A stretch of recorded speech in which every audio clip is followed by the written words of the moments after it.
Hold up, before you get to watching this video, let me talk to you for a second. Hit that bell down below and subscribe to the Fitz Take Podcast YouTube channel so you'll know when every episode is dropping or if something has been posted on this page. Also, be sure to follow me and Elijah on our social media platforms. They will be linked down in the description. Now back to the episode.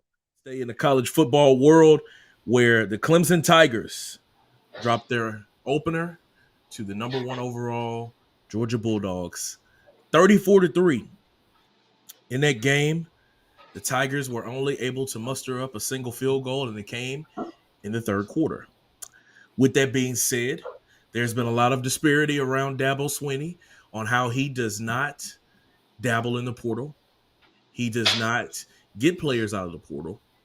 But when it comes to being competitive, when it comes to staying relevant in the playoff picture, Elijah, do you believe it's time for Dabo to dabble in the portal, or is the game just simply passed him by and it's time for maybe Clemson to start preparing some kind of exit plan? What do you think? I'm going to tell him this with my good eye. Look at this good eye, Dabo. Look at that right there. Brother, you either need to get with the times or get left behind. There is no way you can sit here and tell me that you think that you cannot go into this transfer portal with all that talent, proven talent, and say that I can win games with these guys that I just saw on my roster. And don't get me offense, you probably recruited very well, but there's also some guys in this talent in this transfer portal that you already know is proven that you can grab from. Clemson, I was there. I seen you guys have the best years of your lives when I was out in South Carolina. It's a new time now. It's a very new time now. I don't care how much you like it or you hate it. Nick Saban got out the business for one reason, and that was one of the reasons. Dabo, if you don't really like it, then you need to get out the business for that reason as well. Because at the end of the day, this game and your job comes down to wins and losses. Now, you can sit here and say, well, I didn't have the most talented team. That's your fault. That ain't my fault. That ain't anybody else's fault but yours. Because you have an opportunity to go into that transfer portal. Now, a lot of people have different opinions on how the transfer portal should be used, but you better use it to the best of your advantage. Because at the end of the day, your job comes down to wins and losses. It don't come down to how much complaining you could do, how much whining and crying you could do, or how much of a good person you are. Good people get fired. Good people get fired, bro. And you could be next. So at the end of the day, I'm saying this one last time. Your job comes down to wins and losses, brother. I really hope that Georgia game opened your eyes and said, I need to look at stuff because I don't think you're on the hot seat yet this year. But I think that you should look into stuff where you have to get with this time, get with this program, get with the stuff that's going on to make this program successful again, because it's not like you're far off in the ACC. You can compete with the Miamis and those guys, but you have to buckle down, swallow your pride, and enter that transfer portal with those kids, man. Yeah, I have to agree with you on that. I don't think it's time for Dabo to be fired, none whatsoever. That's just a part of what I posed there in the question. I do think that he has to get with the times, because what is happening now in the game, and it's an advantage and a disadvantage. You're recruiting guys, high school seniors, and you're telling them to come in and either play right away or to redshirt and become a redshirt freshman or a redshirt sophomore and then be able to compete. While other teams are saying, I need a receiver. Let me go get this boy from UTSA. Let me go get this boy from Liberty. Let me go get this boy from Coastal Carolina. Let me go get him from Northwestern State.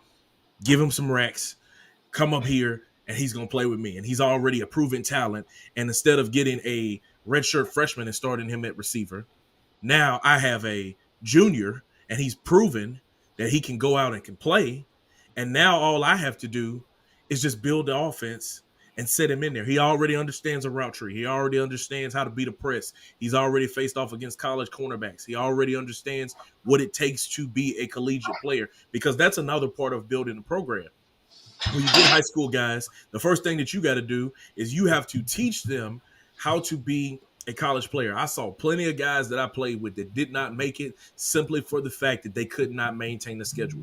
Not everybody is built to wake up at 5 a.m., to go to a team meeting, to go to weights, to go to an 8 o'clock class, to go to a 9 o'clock class, to go to a 10:15 class, to go eat lunch. Make sure you eat. Go to meetings, lift weights, go out to practice for 3 hours, get out of practice, go to study hall, get those mandatory study hall hours, and then turn around and do it all again the next day. On top of keeping at least a 3.0 GPA, on top of making sure you're going to class all the time because they do class checks, on top of going out and performing at the highest of levels, doing your assignments to help us win ball games. Not every high school senior is going to be able to translate that. But if you can look in the portal and say, here's this kid that has done it at this school, and I need him over here, and I need this added to my team, it's as simple as that.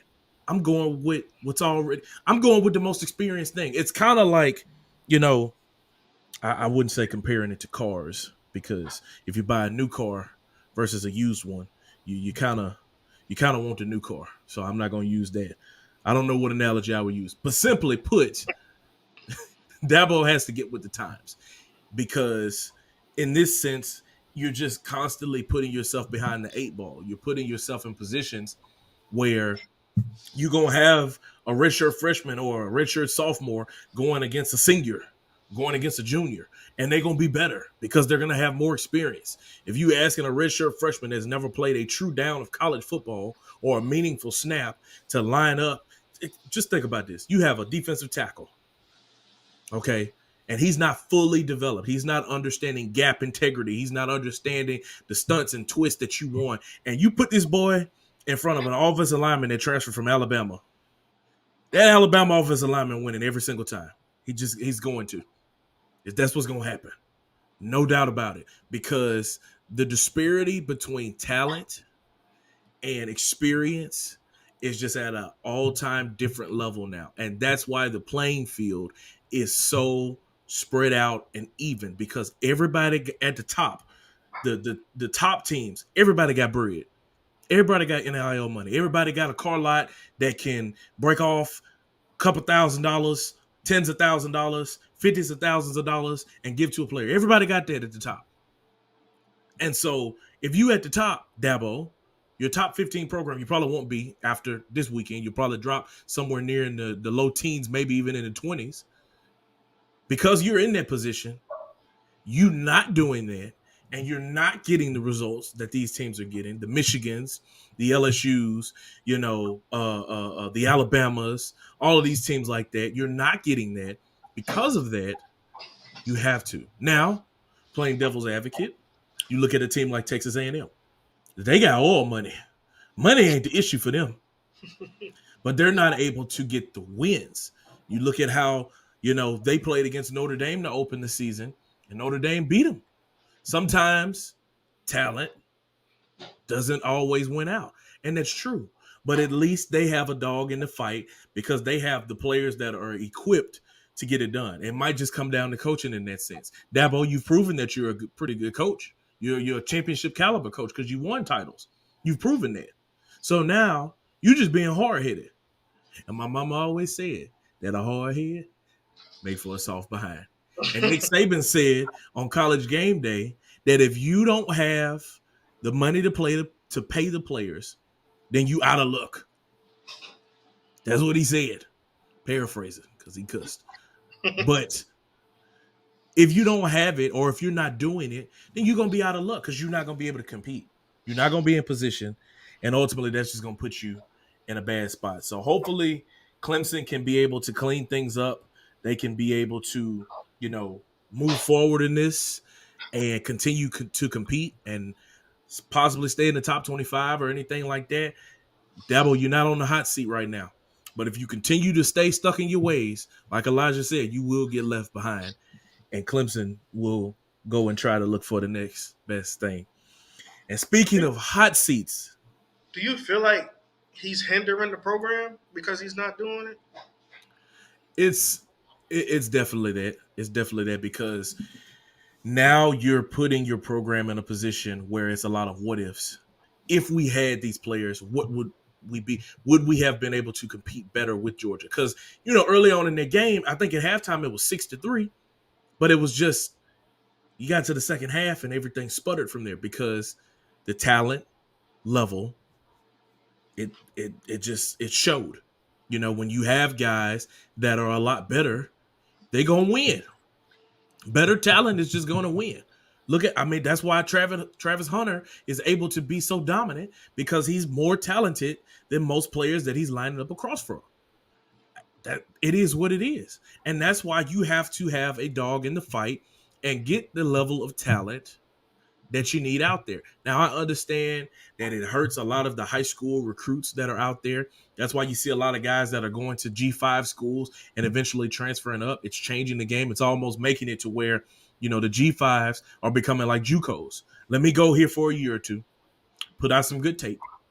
And then after I do them 1 or 2 years, I can go and pop up at a Power 5, get some money that takes care of my family, immediate issues, and then I go ball out on the Power 5 level. Now I can go get some life-changing money, right? And you can't really blame these kids for doing that because at the end of the day, a lot of them, this is their only way out of bad situations that they're in football. A lot of kids. Football is an escape for a lot of kids that are out there. And so Dabo is somewhat holding the program back by being hard-headed. And you can't do that because hard-headedness going to get you kicked in the butt on the field and out your office. And that's the bottom line to that. So that's what I'm talking about. That pastor came out. Thank you so much for watching this clip of the Fitz Take podcast. Be sure to like this video and also subscribe to the YouTube channel. And also follow me and Elijah on our social media platforms. They will be linked down in the description. And remember, every episode of the Fitz Take podcast will air right here on the YouTube channel every Monday at 2 p.m. Thank you so much for watching, and we'll see you next time.